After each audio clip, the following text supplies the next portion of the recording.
Okay, good morning, everybody. It's Cale Casey, one of the information officers with PNW2, back with you here for day 7 of our live feed at 8:30 a.m. We do have some good news. 85% containment on the Cameron Peak fire. We've been putting up a lot of videos showing how the drones have been helping the firefighters go on those search and destroy missions, so check those out. And then on the Thompson Zone of the East Troublesome and Estes, our containment's up to 31%. And we do have some black line now showing on the map. Operations Chief Kyle Cannon's here with us to give us a walk around the map. And then we also have Captain Joe Shellhammer from the Larimer County Sheriff's Office to give us an evacuation update. And then a public meeting tonight, virtual at 7:30 p.m. Chief Kyle Cannon. Yeah, good morning. Kyle Cannon, Operations Section Chief with Pacific Northwest Team 2. So last 24 hours, we've made some good progress. Again, the snow's melting back. We're starting to get better and better access into the areas on the fire line where we need to do work, as well as, that drying is helping us with get going on repair and removing some of that mud out there. So I'm going to start in the middle of the map today because this has been a primary place we've been focusing a lot of energy in the last couple of days. As I mentioned, access in here is improving significantly, so we've had firefighters and leadership in on the ground along that fire edge, and all of that looks pretty darn solid. There are still some visible smokes out there, but professional judgment from our folks that are out there in the ground, out crawling around through the trees and the rocks, they're saying that while there is some heat that's probably visible down along the road corridor down in here, the chances of that threatening and the fire line and getting out are pretty slim. So we've turned this whole entire area along our Yankee and X-ray on the south side of Cameron Peak Fire. We're calling that contained based on our ability to get in there and take a look at that and feel like it's pretty solid. That said, we'll continue to work in there as we see heat from both the infrared images that we get as well as visible. We'll go in and continue to work on those edges.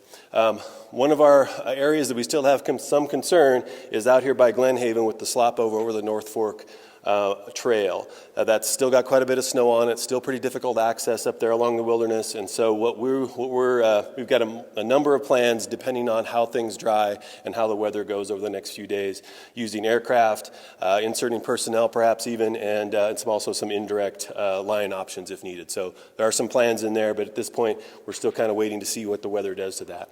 I'll move interior into Pingree Park and around Poudre Springs. Still have some heat that's out to the west of that area. Still got good eyes on that, keeping an eye on it. We've had folks in there along the edge mopping up in those areas that could potentially threaten the structures. And so things looking pretty solid in there. We'll continue to monitor. I'll move south down onto the East Troublesome, the Thompson Zone. As Cale mentioned, things are looking pretty good in there. We've had folks directly cruise in along the fire line, cold trailing, which means basically mopping up and securing and walking that edge to make sure that there isn't any heat that's going to threaten that line. We'll continue that work over the next few days. And then moving north into Branch 1, we've been able over the last few days to get into every area that we were concerned about. Buckhorn, here along the Elk Creek country, those little pieces up by Bellevue and around, take a good look at all of those. We've turned all of them contained based upon the snow level and the amount of heat that's in there. So things are looking good, and our focus on that whole northern portion of Cameron Peak is towards repair. Appreciate it. Okay, Thank you, Kyle. And before we bring up Captain Joe, I just want to point for those who are following the YouTube or Facebook page, but especially the YouTube where we add more video, we do have video of the drone flying right along the 44H road yesterday. We also have a report looking into Pingree so you can see how far out that smoke is. We have a little clip from a task force leader that shows you the fire behavior. In other words, a few burning logs surrounded by snow, which is what's smoking out of certain areas. And now, back for Monday, thank you, Captain Joe, to come in and talk to the folks, especially in this 34 corridor, about the evacuation status. Captain Joe. Thanks, Cale. Good morning, everyone.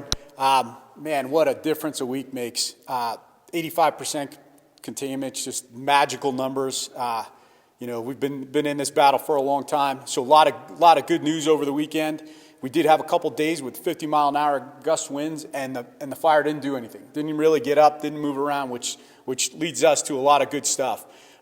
We have a meeting right after this to talk about lifting things in the Storm Mountain Retreat, Cedar Park area, Glen Haven. Even though we have this threat off to the west, we're feeling a little bit better about it. We still have to pay attention in those areas. If we do lift things, that will probably happen this afternoon if everything goes right. Some of the other things we plan on doing is lifting some of the stuff on the west side of Estes Park. Just have one more conversation with ops just to make sure we're all on the same page and getting people back in their homes and getting life back to normal. Hey, Captain Joe, just to break it down for 1 second, on the Estes Park issue with that black line, can you address readiness for some of those residents who might not even be here but are hearing that there could be big fire behavior or who are still concerned if they are here? Oh, absolutely. The fuels that are in there on this very on the east side of the fire, west side of Estes Park, are grass. So if the fire gets in there, can move kind of quickly. So you need to pay attention. I wouldn't bring back your RV that doesn't run very well or your horse trailer that gets flat tires all the time. I would give this a little more time before you bring all that stuff back. But we'll get you back in your homes and be able to start getting back to normal. But we still have to pay attention and be aware of what's going on here.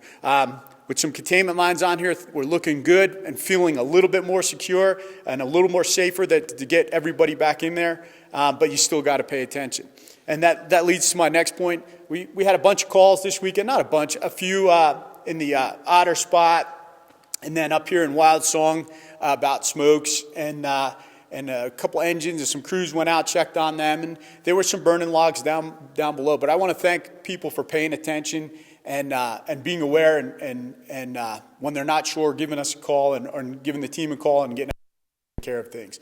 So we are moving in the right direction, pretty much everywhere on the map, which is just amazing. And that goes to the work ethic of this team and the team before them. Boy, they got on it this weekend. They didn't rest on their laurels and got after it. And we got a lot of black on the map, which is fantastic. One of the last things I want to talk about is the Animal Evac Center. I think we're down to 183 animals this morning, which is fantastic.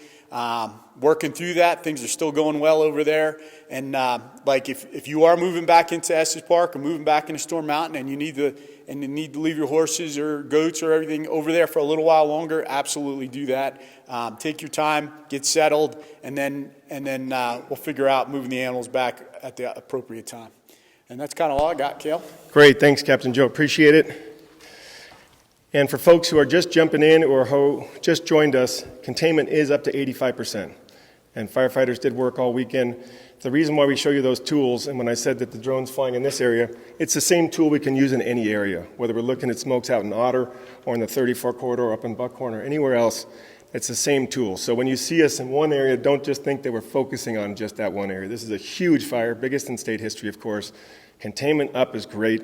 That's what you want to see. But you are going to see some of those more interior smokes. And as you know, day 7 of the live means we've been here 7 days. So that big snow event is when we landed from where we came from. Snow event's now 7 days later. Of course, these lower elevations are much drier.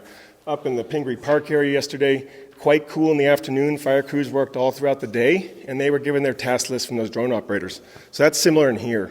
The crews get in. It's a warmer country in here, though, because you have that south aspect and such. So you'll see some of these smokes pop up, and that's going to be the story until really we get a season-ending event. And that was the same case in the High Park or in Waldo Canyon or in 4 Mile.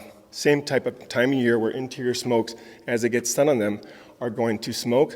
But we're going to maintain our vigilance. We have our helicopter assets. Reggie Bray is going to fly today, and every time Reggie Bray flies, he gives us footage. Now, those of you in the corridor here at the Pooter, you ask, hey, can he get us footage? We just need to make sure to ask him to turn the camera on, because it's not that he's not flying those areas, but he's focusing his camera. If you've ever flown in a helicopter and filmed, you do have to actually really kind of pay attention to the window and the rotors and such. So he doesn't just fly the whole fire, but they are flying the whole fire, just to answer some of those questions at home. So join us again tonight, 7:30 p.m., virtual community meeting here. And thanks, everybody, for supporting the firefighters. The thank you signs out there are great. They're happy to be here working again out every day on all aspects of the fire. And we'll come back to you tonight. Thanks.